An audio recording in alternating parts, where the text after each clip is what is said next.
क्या उपनिषद कोई अलग किताब या ग्रंथ है? वेद किसी एक व्यक्ति द्वारा लिखी गई किताब नहीं मानी जाती है। वेद वास्तव में एक ज्ञान की जीवंत परंपरा है जो हजारों वर्षों तक विकसित होती रही है। इसलिए इन्हें अपौरुषेय कहा जाता है। अर्थात एक ऐसा ज्ञान जो किसी एक व्यक्ति द्वारा विकसित नहीं हुआ है और एक किसी व्यक्ति के द्वारा इसको जोड़ा नहीं जा सकता। वेदों की यह यात्रा बहुत लंबी है। इसमें कर्म, उपासना, यज्ञ और जीवन के अनेक आयाम आते हैं। लेकिन इस पूरी यात्रा का उद्देश्य केवल बाहरी कर्म नहीं है। धीरे धीरे यह यात्रा मनुष्य को एक प्रश्न की ओर ले जाती है। मैं कौन हूं? हु एम आई? जैसे जैसे खोज गहरी होती जाती है, वेद अपने सर्वोच्च शिखर पर पहुंचता है और इसी शिखर को वेदांत कहा जाता है। और उपनिषद वेदांत का हृदय है।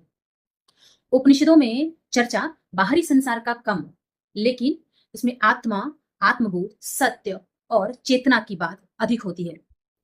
इसलिए इसे जिन गुरुओं ने समझा तो उन्होंने कहा कि वेद यदि एक विशाल वृक्ष है तो उपनिषद उसके सबसे मधुर फल है।